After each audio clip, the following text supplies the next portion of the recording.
Bible study last Wednesday. I had somebody else lead for me, and so I still need to get a video for YouTube to continue the journey through Genesis, and so I'm going to do that on here. If you want to follow along. We're in Genesis 25.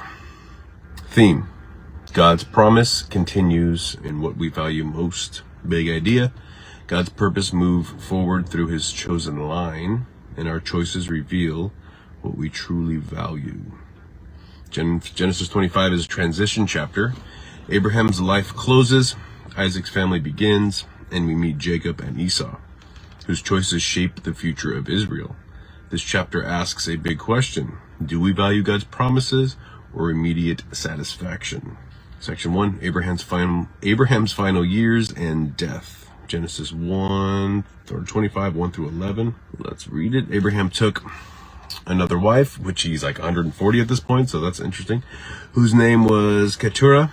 She bore him Zimram, Jokshan, Medan, Midian, Ishbak, and Shua. Jokshan fathered Sheba and Deben, the sons of Dedan, and names, the son of Midian, names.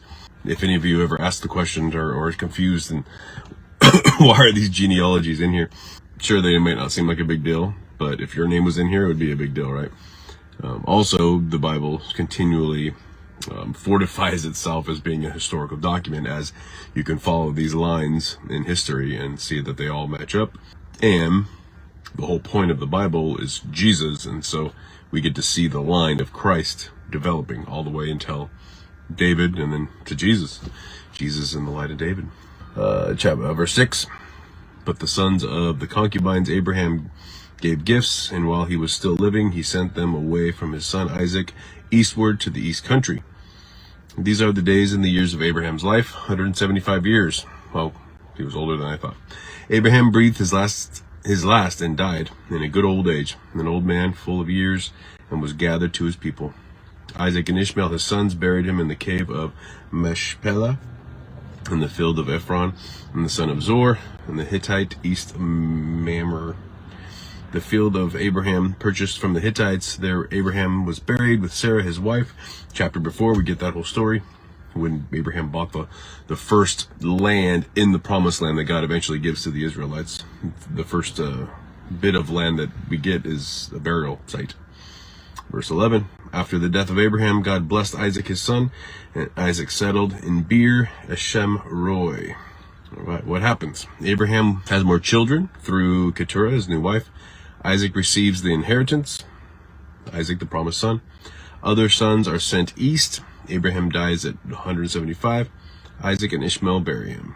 God's covenant promises passes to Isaac. Okay, God first covenant was with Abraham, and now it passes to Isaac, the promised child. Abraham's story ends, but God's promise continues. God's promises continue beyond one generation, and they're going to continue. They still continue. Ishmael's descendants, 25, 12 through 18. And this is a generation of Ishmael, Abraham's son from Hagar, and then it breaks it all down. Verse 17, these are the years in the life of Ishmael, 137 years. He breathed his last and died, and was gathered to his people. They settled from Hival and Shur, which opposite of Egypt, in the direction of Assyria. He settled over and against all his kinsmen. Ishmael has 12 sons. No coincidence. They become tribal leaders and nations. See, even Ishmael, the not promised son, right? Ishmael is from Abraham's servant, Sarah's servant, Abraham, right? When they tried to rush God's plans. God promised Ishmael would become a great nation, and he kept that promise. Remember, even though Abraham and Sarah were disobedient, and it got ugly with Hagar, God still blessed Ishmael because he still came from the covenant of, or God's chosen people, Abraham and Sarah. And so Ishmael was still blessed, which I think is just super cool. What a great, faithful God. God keeps his promises even outside the covenant line. The birth of Jacob and Esau, 25, 19 to 26. These are the generations of Isaac, Abraham's son. Abraham fathered Isaac. Isaac was 40 years old when he took Rebekah, the daughter of Bethuel, and Armin of Paddan Aram, the sister of Laban the Aramean to be his wife. And Isaac prayed to the Lord for his wife because she was barren. And the Lord granted his prayer, and Rebekah his wife conceived. The children struggled together within her, and she said, "If it is thus, why is this happening to me?" So she went to inquire of the Lord, and the Lord said to her, "Two nations are in your womb. The two peoples from within you shall be divided. The one shall be stronger than the other, and the older shall serve the younger," which was totally contrary to tradition back then. It was always the firstborn that got the inheritance, that was the leader, that was, put in charge, all that stuff. 24. When her days to give birth were completed, behold, there were twins in her womb. The first came out red, all of his body like a hairy cloak, and they called his name Esau. Afterward, his brother came out with his hand holding Esau's heel, and his name was called Jacob. Isaac was 60 years old when she bore them. 26. So what just happened? Rebekah cannot conceive. Okay, classic, just like Sarah. Isaac prays, God answers. See, God often and even still wants to show it's his hand at work, not human work, not human exertion, but the miracles of God alone. The twins struggle inside her. God says the older will serve the younger. Esau is born first. Jacob follows, grasping his heel. Before they were born, God revealed his plan. He chose Jacob, the younger, which went against cultural expectations. God is continually erasing cultural lines, or erasing, man-made divisions and hierarchies and all that stuff. He's again showing his power. This could only be done by God. God's purposes don't depend on human tradition or status. Esau sells his birthright. 27 through 34. When the boys grew up, Esau was a skilled hunter, a man of the field, while Jacob was a quiet man, dwelling in tents. Isaac loved Esau because he ate of his game, but Rebekah loved Jacob. All right, so there's some family division going on here. Once when Jacob was cooking stew, Esau came in from the field, and he was exhausted. And Esau said to Jacob, "Let me eat some of that red stew, for I am exhausted." Therefore his name was called Edom. Jacob said, "Sell me your birthright." Esau said, "I'm about to die. Of what use is a birthright to me?" Jacob said, "Swear to me now." So he swore to him and sold his birthright to Jacob. Then Jacob gave Esau bread and lentil stew, and he ate and drank, and rose and on his way. Esau despised his birthright. Esau is a hunter. Jacob stays home. Esau returns starving. Jacob offers stew for Esau's birthright. Esau agrees. Scripture says Esau despised his birthright.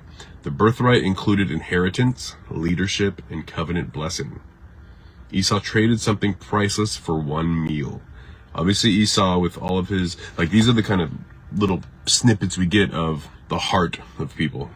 So the fact that Esau just did this, we know there's something seriously depraved in his mind and perspective. Impulsive choices can cost us lasting blessings.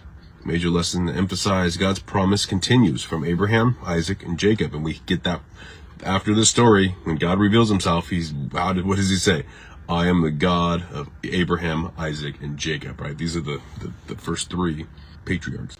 God is faithful across generations. Number 2, God's ways are higher than ours. He chose the younger, not the older. Value spiritual blessings. Esau lived for the moment. Jacob valued the future promise. 4, choices reveal the heart. What we trade away shows what we truly value. This chapter asks us, do we live for immediate comfort or for God's promises and purpose? I'm most guilty. Just, make me comfortable and I'll be happy and feel like I'm in God's will, when most of the time it's the opposite. When I'm uncomfortable and questioning everything, God's doing a real work in me. Genesis 25 shows that God's plan moves forward, but our choices still matter. Esau chose appetite over blessing. Jacob valued the promise. Each day we choose what we value most. All right, this is a lot quicker than my regular Bible studies because there's no one to ask questions to or have conversations about. But again, I just needed to finish this chapter so I can continue our journey through the Bible, through Genesis, on our YouTube page. But thanks for hanging and watching. If you have any questions, message me. Love you.